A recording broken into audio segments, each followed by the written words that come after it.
Welcome back to the deeper dive of the Waking Infinity Entourage. The main episode was called How Will America End?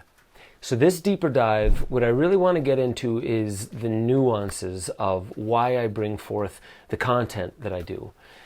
I do feel that sometimes I bring forth content and some people feel like I contradict myself.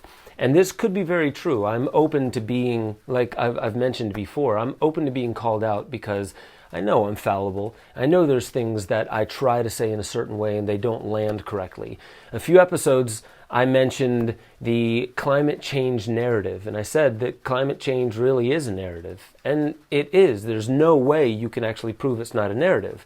However, that does not mean that I don't believe in climate change. I had to actually clarify this on even the Kyle Kingsbury podcast, where I said, you can believe in a staged alien invasion and also believe in aliens, right? You can have Joe Pesci in the real world and you can have a deep fake of Joe Pesci. And what I meant by the climate change thing specifically, just to give an example of where I'm going with all of this, is I do believe that we, en masse, humans, are changing the climate. I do believe that there is science that supports that. I also believe that there's some science that it's iffy on what it's saying. But aside from all of that, I do believe the climate is changing, and I do believe we are changing a lot of it. There are some questions on what role does the sun play, what kinds of cycles are there throughout history. But really the main point here is I believe that. I also believe that there is a narrative that is hijacking where the science will go, such as the UN saying that it's from cow farts and human beings' decisions, our decisions to drive cars. Well, we don't really have a choice in the matter when, for the most part, we have to drive to work, we have to get to where we're going just to live in this world. In a sense, I just recently wrote a song, when you can't live on the earth for free, but you can't leave. That is slavery. When you really have no other choice to do this one thing, you're forced to do it, and then you're blamed for how you behave inside of this kind of forced slavery. This is what I mean, and this is the nuance of these kinds of conversations. Whereas there is climate change, and then there are the wealthy people who gather at Davos and those who gather at the UN and say, who's to blame? All the people, right? What are we going to do about it? Well, we're going to say what to do about it, and none of you people get the choice in the matter. This is where the problem lies. And still, once I put the conversation out there, you're going to get people like there's that one guy on YouTube saying that I'm a climate change denier. Never denied climate change. And then he also went on to say, I also believe that 5G causes coronavirus. I challenge this individual to find anywhere that I've actually said that. Actually, if you go to Esoteric Agenda 2, I specifically show the evidence to say that argument breaks down, wholeheartedly breaks down. I've said it on Open Minds and Gaia. I've even brought that up at the interviews with George Noory on Beyond Belief. I do not believe it. However, this is where a lot of people's minds go. They think emotionally rather than factually. And whereas we are all, in a sense, kind of susceptible to thinking emotionally more than we think in a very pragmatic, fact-based way, where we go wrong is by missing there's a subtle bridge of reality. And then everything else is what we make of it. It's our philosophies, it's the beliefs that we build around that tiny sliver of the thing we've actually experienced. So, with all that being said, here's what I'm going to be talking about today. How will America end? Well, there are some people who say, who cares? America is just a fictitious idea created by humans, and look at all the suffering that it has caused. Okay, true, but let's not say America has caused that. Specific people have caused that. And let's not just say those specific people should be shot and killed and thrown in the dumpster. We need to take a look at the core of the problem, not the symptoms, not the way they express themselves once they've already gotten to the human scale, but all the way down at the Planck scale, in the quantum realm. Where does the sickness actually lie? So, the topic of today, our deeper dive, is what do we really want out of our future? You have to ask that question. If you don't know, if you haven't really gotten to the root of that, we have to ask, what do we really want out of our future? And once we've answered that, how do you know? I mean, absolutely know. And remember that the wisest of us, at least this is a saying, the wise man knows himself to be a fool. It is a true fool to claim themselves as somebody who knows something. How do we know we are not just calling forth the reality that we want, but rather fighting against the reality that we actually fear? Greg Braden, one of my favorite authors out there, he shared a story about how to manifest according to a Native American wisdom teacher. And this wisdom teacher said, you do not dwell in the problem, you dwell in the solution. If there's a drought, you dwell upon the sensation of rain, not the dryness. If there's war, you dwell upon the sensation of peace. If there's confusion, you dwell upon the sensation of clarity. And if there's discord, you dwell upon the sensation of amends. That is magic. But you can't really expect for 7 billion fearful and anxious people in the world to truly understand the nuance. When you have people on one side of an argument saying that 5G is going to kill us all, it is, in a sense, going to be the extinction event. And I see the people who are building it. I see these people building 5G technology. Therefore, according to this logic, they are wrong, they're the enemy, they're the ones causing the problem. It's very hard to make an argument against that. To be perfectly honest, it's so hard to make an argument against that logic. Because if you try to make an argument against it, then here's what people say. You're a 5G apologist. You're actually part of the problem. You're trying to pretend like you're here for truth and salvation and freedom, but you're defending the enemies, which means you're the enemy. Okay, there's an argument. Sounds very logically sound. Now let's go to the other side of that logical argument, because we only think there's two, right? So the other side of the logical argument is the people who are building it. And mind you, many of these people are simply just doing what they're told. They're kind of like the people in Nazi Germany that were just carrying out orders. Don't blame us. Go up the chain of command. It's their fault, right? I get that argument as well, and that's actually very true. And I think Mark Passio pulls this out the best. Who's to blame? The people who carry out the agendas. So, when we're coming to talk about the people who are building 5G, they have their limited liability. Oh, don't blame us. It goes up the chain of command. Blame them. For the most part, these people on this side of the argument, they understand things about the way the economy runs. Not that the way the economy runs is actually intelligent, but it is the way that it runs. Let's just agree on that. The way the economy runs is the way the economy runs. And these people on this side of the argument understand nuances of the way the economy runs more than the people on the other side. The other people don't care. They're like, I don't give a shit about your chess game and all the rules that you've come up about your chess game. You are creating a weapon that will destroy all of life as we know it. This is the extinction event. Can't you see it? And the people on the other side of the argument, they say, you don't get it. If we don't build this, China is going to build it. So if we don't build it, somebody else is already going to build it anyway. And then you're going to have China controlling the chessboard. Do you want China to control that board, that chessboard? Are you a communist? Are you a communist sympathizer? Right? You see how it's the same exact argument on the other side. So they're both arguing at one another, and neither of them knows how to see the blind spot, the one that they both suffer from. They're both blind in very, very specific ways. And this specific way is that place that I try to speak from. The bridge builder. I'm not saying that that's what I am. I'm saying that is the archetype I am attempting to step into. And this is not me saying that, well, look at these people. All of them are in the category of building 5G, but we know they're really the richest of the rich. And we know they sacrifice babies. And we know that they're pedophiles. And we know that their agenda is to destroy us all and get off planet so they can take off their human suits and reveal the reptilians that they really are. Okay. Do we know these things to be absolutely true? Or do we truly feel it because something is very wrong on this planet? I'm not trying to be your hero. I am not trying to be your salvation. I'm trying to be your mirror. The one that mirrors the sickness in you. You, the one at home. Just like I wish you to mirror the sickness in me. The human, Ben Joseph Stewart, that's sitting here. But you at home, if you cannot acknowledge that a sliver, a fractal of this holographic image of the universe is not within you. We love saying we're all one, right?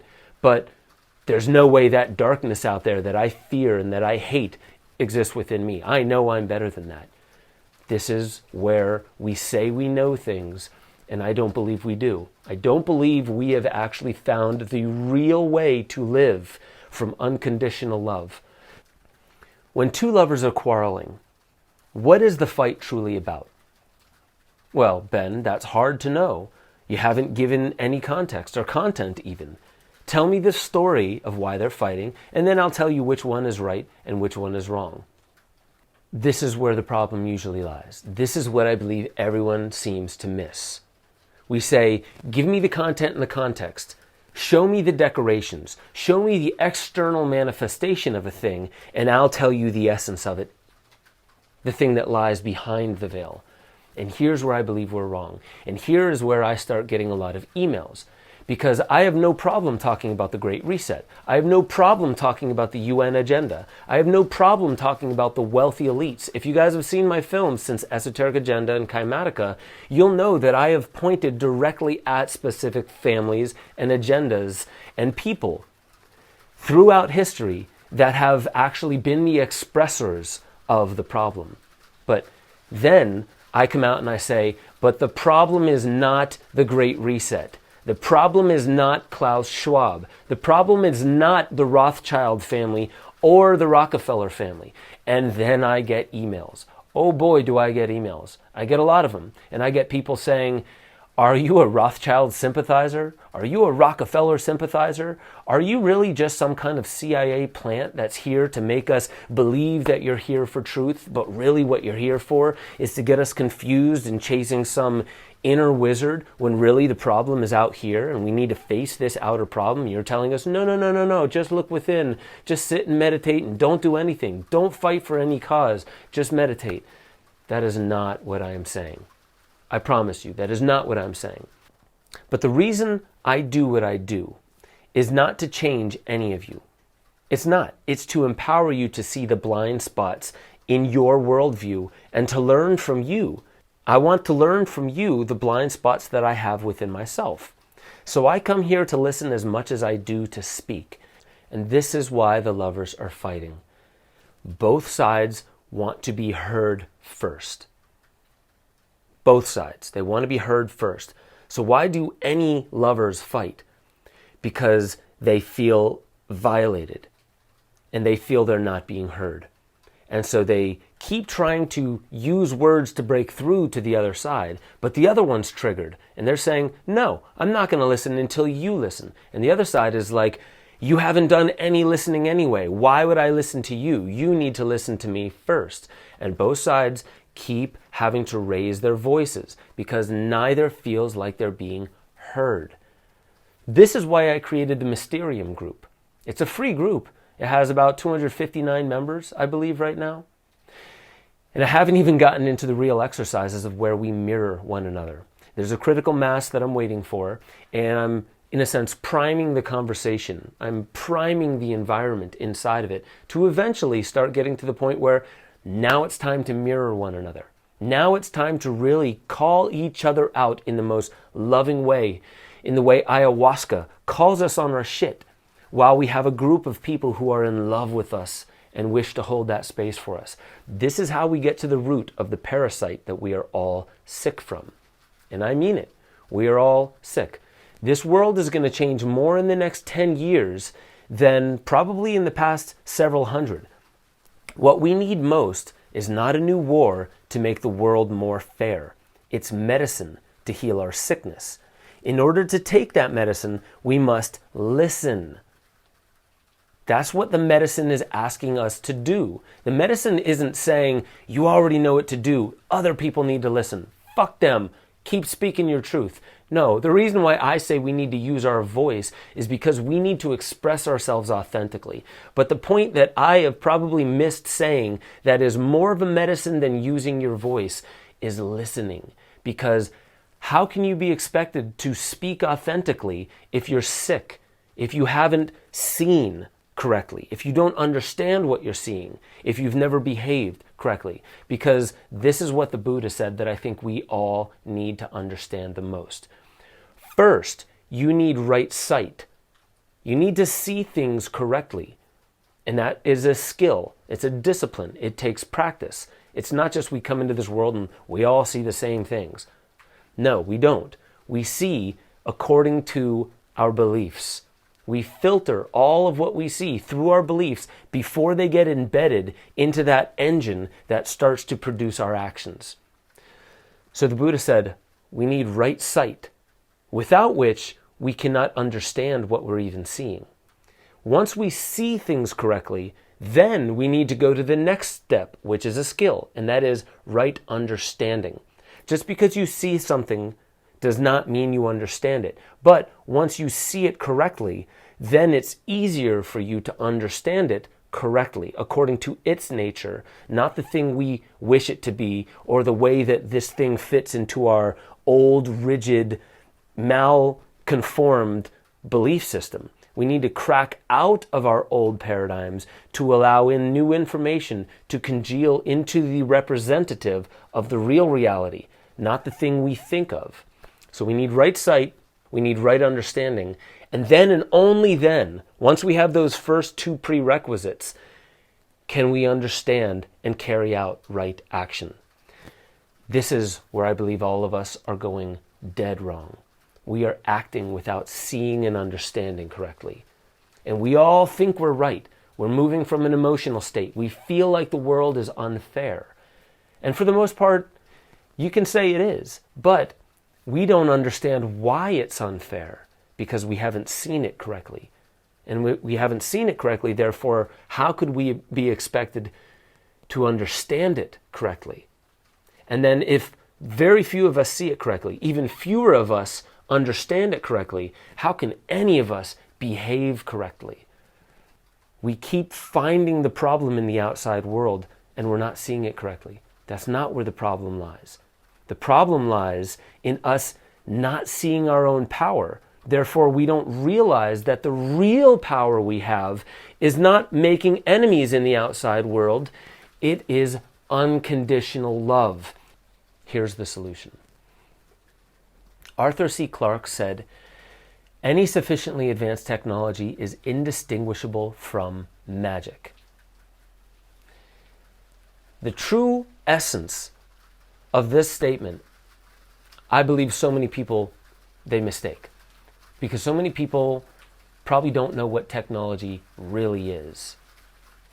And I'm not saying I do more than anybody else. What I am saying is the real underlying essence of this statement is probably so much more profound than any of us have given it credit for. Technology is not something alien to us. Nothing in creation is alien or foreign to us. Nothing.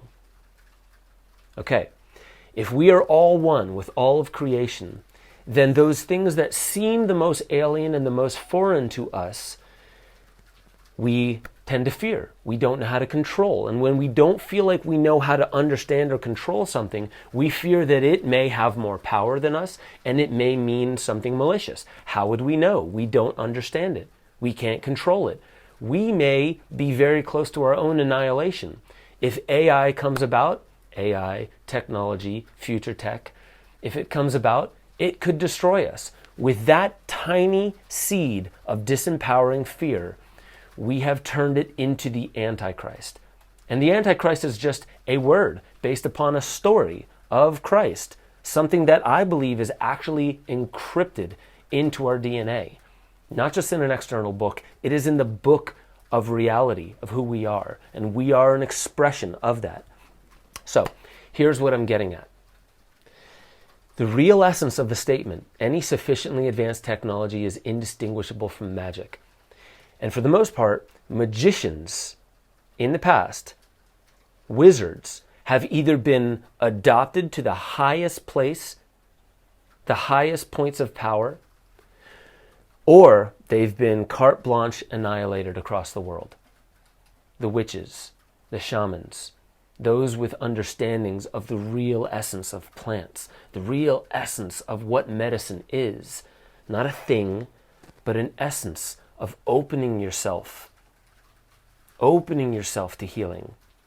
It's something that naturally emerges, like sleep. It will naturally emerge when you surrender to it. Healing naturally emerges when we surrender to it. But we've denied this, and we've done the same thing with the parasite. And when I say the parasite, this is the intangible sickness we all suffer from. We would like to believe that it is only those elite few at the top that are sick. I'm sorry. Each of us have the same thing within us. And the more we try to deny that we have sickness in us, the more we will build up defenses against seeing our true self, and we will only project that one directional vision out at the world, meaning we're seeing that, but we're not seeing this. Ergo, the Buddha says, we're not seeing correctly. We do not have right sight. We are cutting reality in half, throwing one side away into the subconscious and throwing the other into hyperconsciousness. We are constantly looking at the outside world and all of the problems we can glean from the outside world and saying, there's the enemy, there's the parasite, I can see it, I can read about it. Everything confirms that that's where it's at. When in truth, we feel it within. We build the enemy within. We create its realness by looking at all of this, by reading all of this, by confirming it all on the outside and building the infrastructure for it to exist out there in here. We are all sick and we all need that medicine. I mean that from the heart. I mean it. I myself, Ben Joseph Stewart, am sick with the very same thing. It is my life's work to try and express it and show you that I have this too, and so do you. Every single one of you, not a single person who's watching this, is 100% pure. And the reason why I say this is not to damn us all, and the sickness is not a problem. This is the nuance. This is why I have a hard time, and I get all of these emails saying, you fall into this category. I'm saying, where the fuck did you get that category? And how do you think you know me to throw me into it? Because I am you. Ergo, you have built this prison. You exist inside this category that you've built. I sometimes represent that, but none of our true essence, our higher essence, actually can be defined by this little tiny category that you've built. So get rid of the category and understand the higher essence of it. The higher essence that we can come from is 5G the problem? The parasite that we're all sick from is what causes 5G to be built with no regard to the electromagnetic ion belt around the planet, tearing down the trees so 5G can get to our phones, destroying and annihilating species across the planet with no regard for fairness, for how some people make hundreds of thousands of times more money than other people who are in this cold front going across the entire country of the US, freezing to death on the streets. Is that fair? Where does that sickness lie truly? Now, here's the last thing I want to share with you all. Is that parasite our enemy? Think deeply. Think without the mind. Try and sink into your heart. Is the parasite the enemy? Ponder that word. Oftentimes, we just pass over a word and we think, is it the enemy? Of course it's the enemy. It's the parasite. It's the one causing all the problems. Think of the word enemy and think of the nuance of what I'm trying to bring to you. Where does a parasite go inside of us? Especially if it's spiritual in nature. Where does a parasite go? Where we are weakest. Where are we weakest? Where there is the least amount of light. Why does it go where there's the least amount of light? I believe because if it were to go where there's the most amount of light, it would be seen and eradicated immediately. It must hide in the dark spots.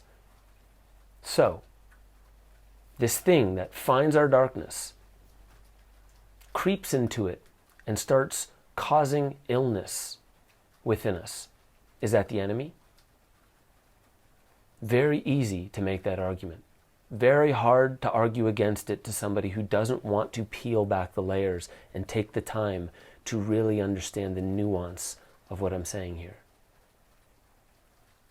Is it the enemy that goes into the darkness and creates suffering and sickness? Or is it our teacher? If a light is shining on something and there's a shadow,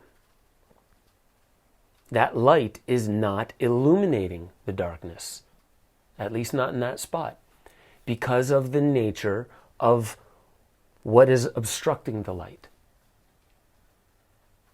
So, what's obstructing the light? Is it the parasite that's obstructing the light? Or is it the parasite that has found the darkness, sits there, and creates an effect, creating a reaction inside of us so we get sick? To do what? To drive our attention to an obstacle that we have placed in the way of our own light. This parasite, this thing we call our enemy, is in fact our greatest teacher. I know this is going to be difficult for many of you who have become so convinced that here's the problem. I can see it so clearly. Man, look at its definition. Look at the outlines of it. Everything, I can explain everything inside this little category. I can explain it all. I see every nuance of it. It's holistic in and of itself. And there's the problem right there. I see it. There's the problem.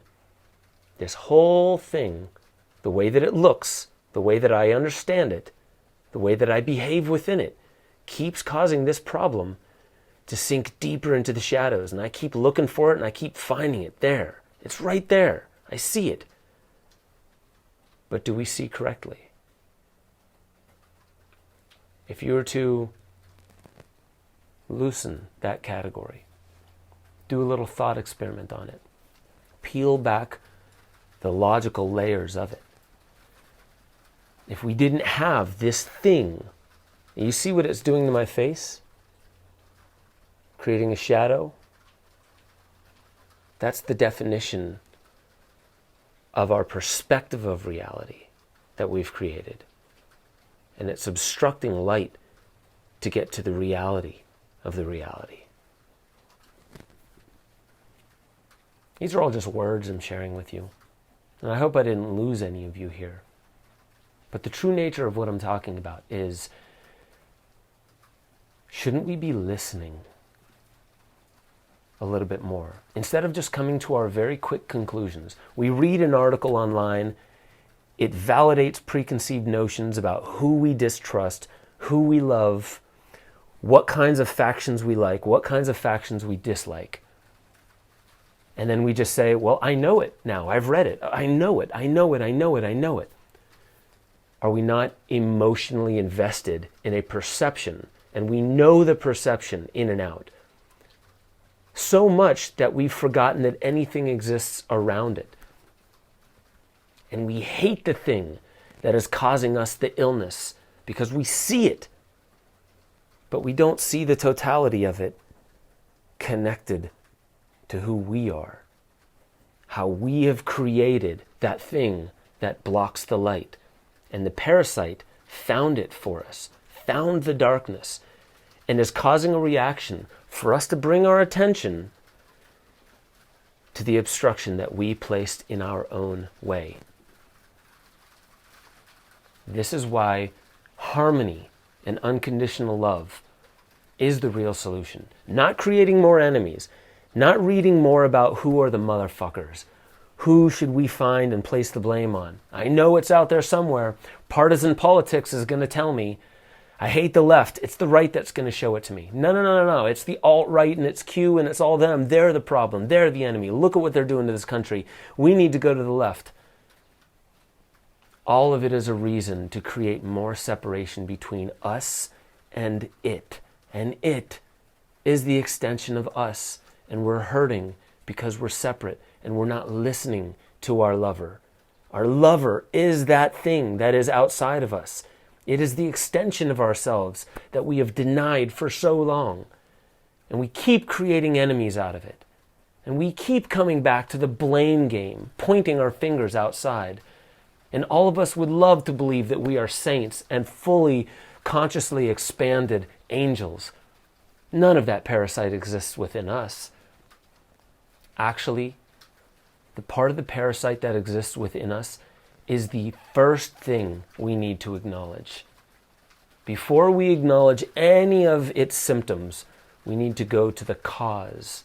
And the cause is we have blocked our own light from shining in this world. So I think I've made my point. You guys might be able to hear this snowstorm that's going on outside. There's a cold spell going around the country. Maybe that's symbolic. I often do this with the Tao Teh Ching, such a small book and one of the oldest scriptures known to man. I'll just open it up to a certain page. And oddly enough, I very rarely ever open it up to the same page twice. But I opened it up and here was chapter 12. And I'll read it to you. And it's the very end that makes the most sense out of what I'm saying here. The 5 colors blind the eye. The 5 tones deafen the ear. The 5 flavors cloy the palate. Racing and hunting madden the mind.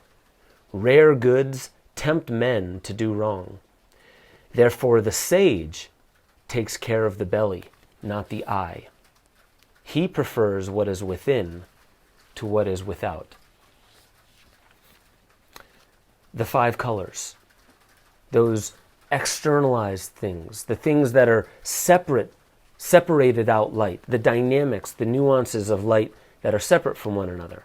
The 5 tones deafen the ear. All the differences and focusing on how they are different from one another, they deafen the ear. The 5 flavors, again, the way things are different, the things we like about flavor, the things we hate about flavor, they cloy the palate.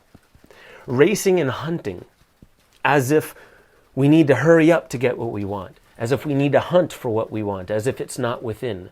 They madden the mind. Rare goods, thinking that some things are rare and better than others, they tempt men to do wrong. The scarcity model. Therefore the sage, the truly enlightened, takes care of the belly rather than the eye. Not what we're hunting for out there, but where the parasite actually exists. He prefers what is within to what is without. I'm going to leave it at that. Catch you next time.